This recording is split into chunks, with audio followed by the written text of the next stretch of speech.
Comme les angles de tir étaient différents, le premier cocher s'effondra sur le sol, le second fut cloué au dossier du banc. Un des chevaux paniqua et recula en hennissant. La carriole bascula dans le fossé. Le chef hurla des imprécations en agitant les bras dans tous les sens. Leurs épées dégainées, les impérialistes tentèrent de se rassembler au moment où Jonas surgissait dans la lumière oscillante des feux. Il rugit un terrible cri de guerre, sa masse d'armes dans un poing, sa lourde épée bâtarde dans l'autre, une vision de cauchemar. Faucheur se laissa tranquillement tomber de son perchoir, appuya son arbalète contre le tronc et saisit son fidèle cimeterre, perce-roche, afin de se mêler au combat. Le semi-elfide se campa sur ses jambes alors qu'un des impérialistes le repérait et chargeait l'épée en avant. Camar attendit la dernière seconde, puis plongea sous l'arme de son adversaire avec une grâce ténébreuse. Son cimeterre traça un arc de cercle trop rapide pour un œil humain, avant de s'abattre sur la taille de l'homme, lui sectionnant la chair, les viscères ainsi que la colonne vertébrale. S'il avait pris plus d'élan, Faucheur aurait pu séparer son buste en 2 sections sanguinolentes. Mais vu sa position, il se contenta d'enfoncer profondément Perce-Roche jusqu'à la moitié de la taille de l'impérialiste avant d'en extraire sa lame souillée. Exhalant un bref glapissement de douleur, sa victime s'écroula face contre terre. Dressé sur sa branche, Liam salua son frère d'un signe de tête ironique en empoignant ses 2 poignards effilés, puis il se jeta dans le vide en roulant sur lui-même. Il effectua un saut périlleux et atterrit entre 2 cibles. Il égorgea le premier homme d'un geste beaucoup trop vif pour être anticipé et poignarda le second sous le menton, lui transperçant le visage dans toute la longueur. Pendant ce temps, John moulinait ses armes pour briser des os et tailler ses opposants en pièces. Ces humains, qui savaient à peine se battre, n'avaient pas la moindre chance face à un assassin géant pourvu d'un don de force capable de déraciner un arbre à main nue. Son rire dément était le dernier son qu'ils entendaient avant de mourir. D'un coup d'épée au champ fatal, il fendit un crâne jusqu'à la nuque comme une bûche. Faucheur se désintéressa de la scène pour se concentrer sur son prochain affrontement, le chef de la troupe qu'il devait capturer vivant et essayait de percer la défense impénétrable de Vélos avec 3 de ses sbires. Camar s'approcha silencieusement de lui. La pointe de son cimeterre lui entailla profondément les ligaments postérieurs des genoux afin de l'empêcher de s'enfuir. Les jambes gravement blessées de l'humain cédèrent sous lui, si bien qu'il mordit la poussière. D'un coup de pied sur la jointure des doigts, le semi-elfide le désarma. Il eut juste le temps de l'assommer avec le pommeau de Perce-Roche avant d'être attaqué par 2 impérialistes venus à la rescousse de leur chef. Faucheur contra leurs faibles assauts l'un après l'autre. Il agrippa un des hommes par le poignet, lui tordit le bras selon l'angle souhaité en bondissant en arrière et le força à loger son épée dans le buste de son acolyte. Ensuite, il passa son cimeterre entre les reins de son captif dans l'objectif de parfaire son œuvre mortelle. Le carnage nocturne, car on ne pouvait pas appeler cela un combat, se poursuivit dans le fracas confus de l'acier, les cris de terreur des humains et leurs gémissements d'agonie. Les épées et les torches des impérialistes tombaient les unes après les autres, parfois accompagnées par les mains tranchées qui les tenaient encore. Les 3 silhouettes encapuchonnées jouaient avec les zones d'obscurité en pirouettant entre leurs victimes qu'elles fauchaient de leurs armes.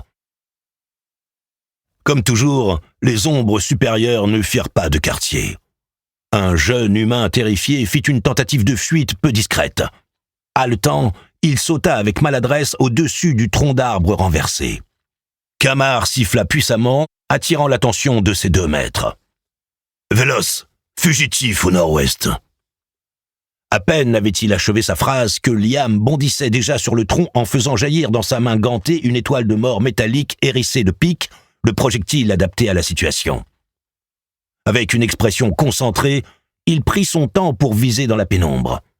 L'impérialiste n'était plus qu'une vague forme noire qui courait sur la route, mais le maître ne loupait jamais sa cible.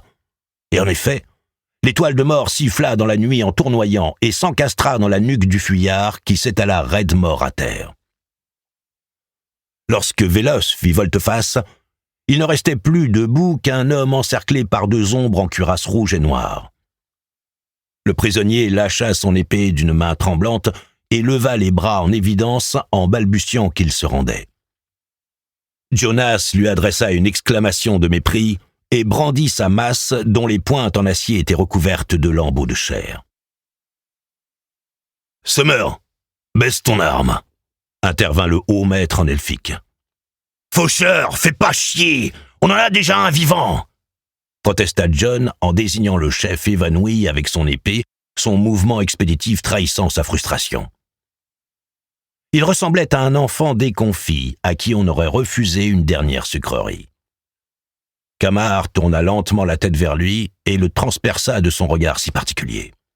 « Summer, viens-tu de discuter mon ordre ?»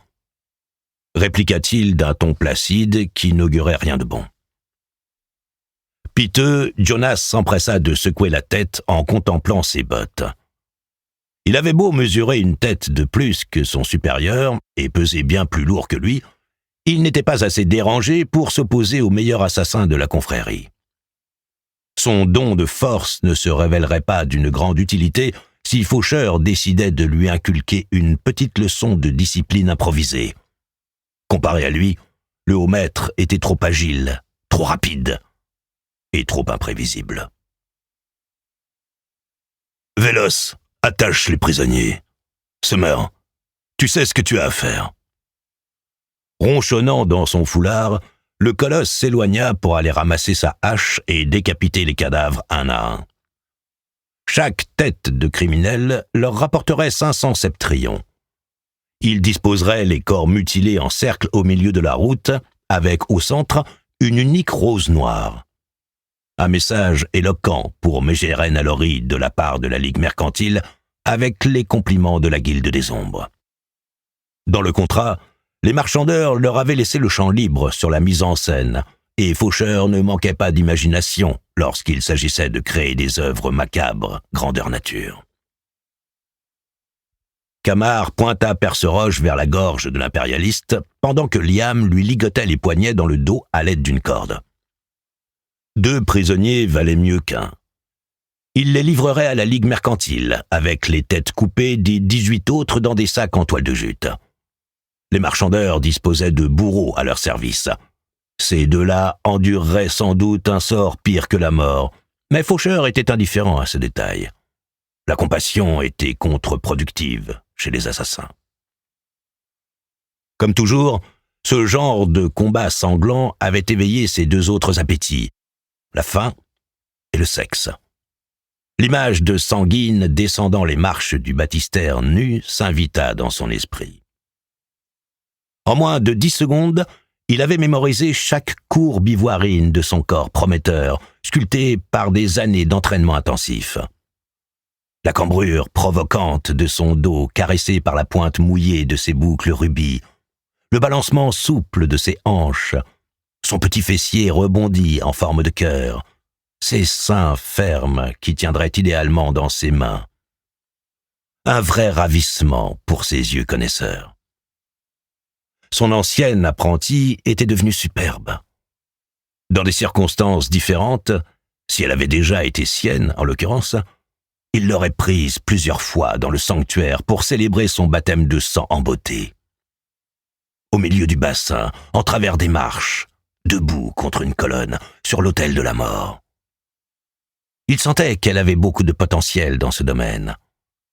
Peut-être pas autant que Belladone, il lui manquait un grain de folie vicieuse, mais suffisamment pour le combler.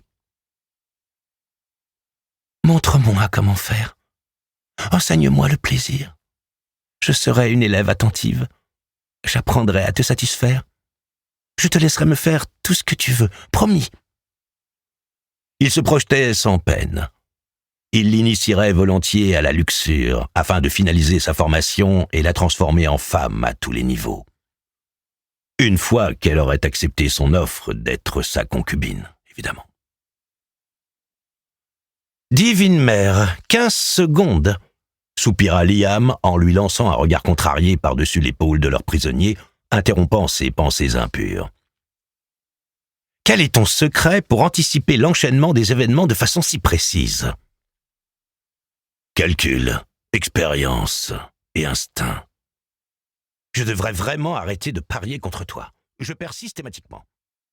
Pour continuer à écouter ce livre audio gratuitement, cliquez sur le lien dans la description et vous pourrez l'écouter en entier sans frais grâce à l'essai de 30 jours d'Audible.